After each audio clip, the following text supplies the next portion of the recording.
आणि तुम्हाला जोपर्यंत तुमचं समाधान होत नाही तोपर्यंत आम्ही देखील स्वस्थ बसणार नाही हा विश्वास आम्हाला की आम्हाला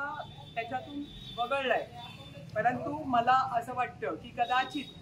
हा वगळण्याचा भाग जो आहे सीओ साहेब आपण सुद्धा याची खात्री करावी, कारण माझ्याकडे तो नियम त्या बैठकीत काय झालं ते सगळं मी इथं वृत्तांत या ठिकाणी आणलेलं आहे।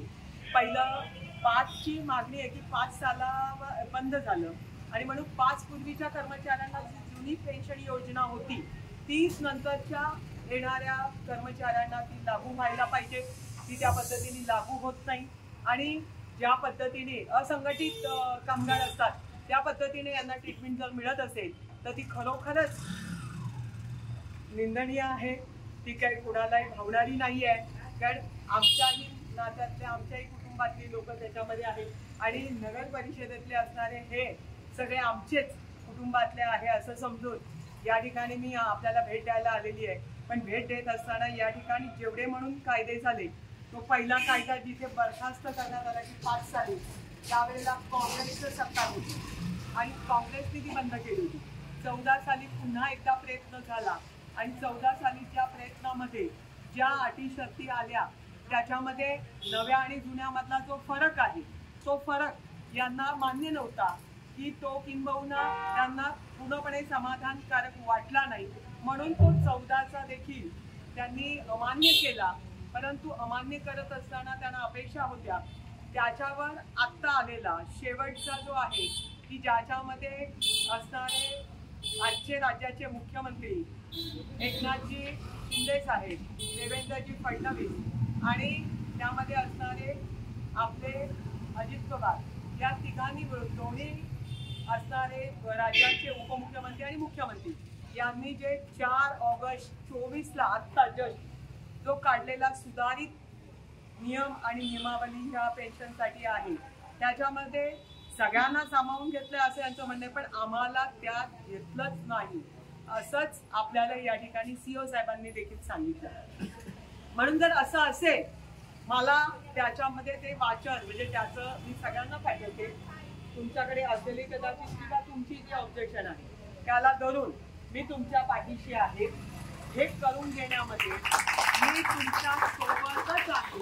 की जर सगळ्या महाराष्ट्रातल्या सगळ्या 5 नंतरच्या कर्मचाऱ्यांना, कारण संतोष पाटलांची मी स्वतः जिल्हा परिषदेचे सीओ त्या ठिकाणी सामान्य प्रशासन ॲडिशनल सीओ यांच्याशी सुद्धा मी बैठक केलेली आहे। मग ती बैठक महाराष्ट्रातल्या ग्रामीणच्या सगळ्यांसाठी केली होती, म्हणजे ग्रामीण म्हणून नाही केली, सलग केली। कायद्यामध्ये 14मध्ये राहून गेलेल्या त्रुटी परिपूर्ण करूनच व्हाव्या। परंतु त्यांचं म्हणणं आहे की आता येणार आहे, कारण गेल्या महिन्यात झाली, बरोबर गेल्या महिन्यात झाली तोपर्यंत ऑगस्ट आलं नव्हतं, ऑगस्टच्या आधी, आणि म्हणून 4 ऑगस्टला आलेला नवीन जो नियमावली आहे, नवीन जो जुन्या आणि नवीनचा मेळ घातला गेलेला आहे त्याच्यामध्ये जर तुम्हाला अजूनही वाटते की सॅटिस्फॅक्शन फक्त तुमचं झालेलं आहे ना नगर परिषदांचं, नगरपालिकांच्या वर्ग आणि 4 या कर्मचाऱ्यांचं, तर निश्चितपणाने त्याच्यात जी त्रुटी असेल ती तुमच्या सगळ्यांसोबत सगळ्यांना न्याय मग आमच्यावर का अन्याय ही भूमिका जर तुम्हाला वाटत असेल त्याचं नव्याने त्यांनी सुधारित मध्ये तुम्हाला घेतलंय की नाही घेतलंय ते डिक्लेअर करावं आणि त्याच्यासाठी जर मीटिंग करावी लागली तर त्या ठिकाणी निश्चितपणाने राज्याचे दोन्ही डेप्युटी आणि सीएम यांच्यासोबत आपण बैठक आयोजित करू, नगर प्रशासन त्यांच्याकडे, आणि म्हणून त्या ठिकाणी ती बैठक झाली तर तुमचे असणारे मुद्दे क्लिअर होतील। तुमचे मुद्दे काहीच राहिले नाही, फक्त तो एकच मुद्दा तुम्ही धरून आहात, तो मुद्दा माझ्या माहितीप्रमाणे त्यांनी क्लिअर केला आहे। पण तुम्हाला असं वाटते की क्लिअर आम्हाला क्लिअर जी सूचना आहे त्या आलेल्या नाही, तर एकदा पुन्हा आपण तपासून घेऊ आणि तो परिपूर्ण नाही असं वाटत असेल त्याच्यात जी क्युरी असेल तर ती क्युरी करण्यासाठी मी तुमच्या सोबत त्या ठिकाणी एकनाथजी शिंदे, देवेंद्रजी फडणवीस आणि या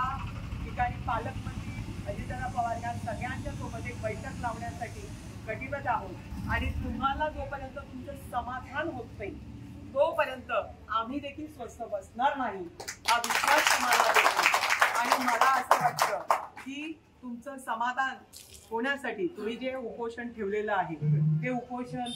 मागे घेऊन तुम्हाला जर हा लढा देता आला तर आम्ही सगळे तुमच्या सोबतच आहोत. तुम्ही बसणार असाल तरी, नाही बसलात तरी, परंतु तुम्ही माघार घ्यावी या उद्देशानेच आम्ही आलो. आणि उद्देशाने येत असताना आम्ही तुमच्यासाठी ट्रक देखील आणली आहे. याच्यात सुरुवातीपासून 5ला जेव्हा बंद झाला आणि त्याच्यानंतर किती वेळा कायद्यात बदल झाले त्याची सगळी इतंभूत माहिती मी तुम्हाला दिलेली आहे.